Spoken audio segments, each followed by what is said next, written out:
gives me great pleasure to introduce my friend and colleague and someone that's going to Congress for Colorado, Abel Tapia. Thank you so much. It gives me such pleasure to be here. John Salazar, it's a good friend of mine, Ken Salazar. They're just such great people. In 2010, John Salazar lost. This district belongs to a Democrat.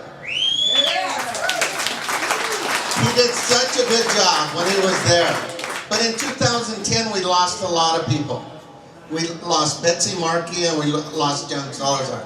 It hurts to have a district like the 3rd Congressional that covers Pueblo, southern Colorado, all of the western slope from Durango to Grand Junction, all the way to Steamboat Springs.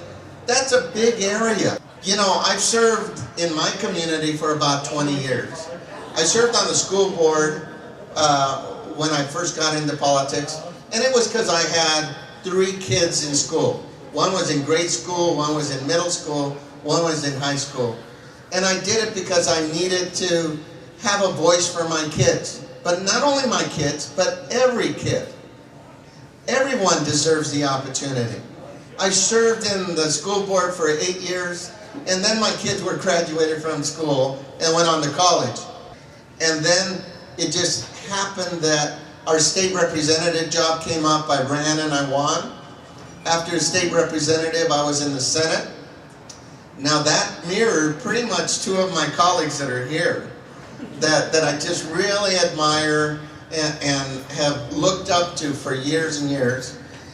Fran Coleman and Suzanne Williams, just excellent representatives. But now it's time to take this district back. It's not a red district. It's going to be a blue district. You know, I have some great people behind me. Today I have a congresswoman that is an 18-year veteran. And we're all blessed to have people serve in Congress like Loretta Sanchez from California. And when people say to me, Loretta, how can you be elected for 18 years in one of the most Republican counties in our nation?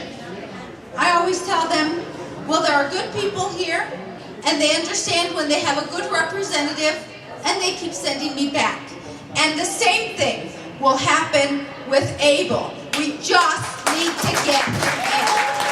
Now, I know John Salazar and I know Ken Salazar. We were actually in the boot caucus together in the Congress. And so I know how disappointing it is when you lose a district. But I can also tell you, it's incredibly exciting when you take it back. How do we take it back? How do we take this district back? Well, you're right. Pueblo is the place to find the vote to make it across that line. It was because the turnout in one city was too low.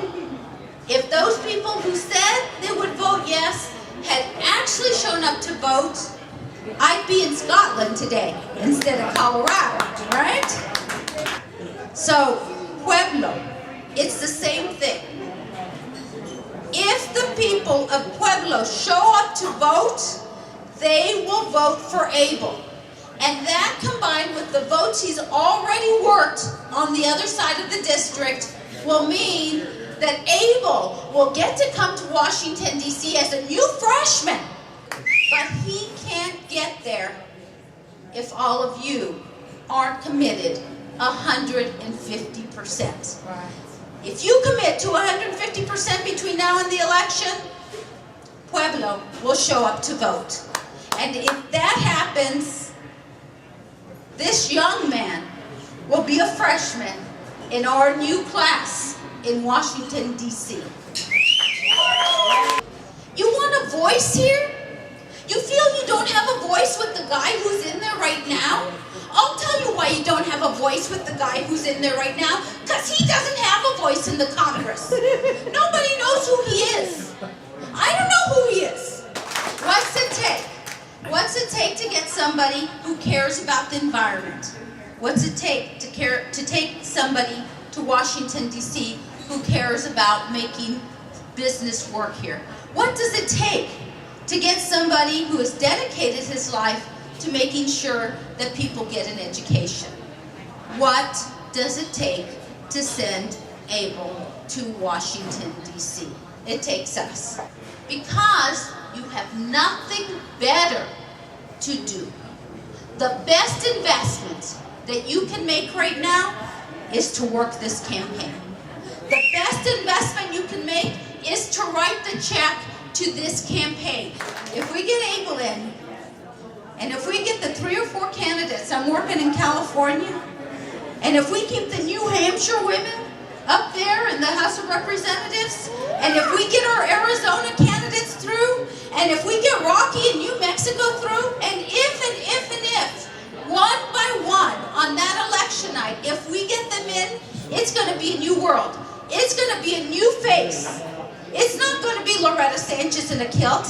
It's going to be Loretta Sanchez, chairman of the most macho committee in the Congress, the Armed Services Committee.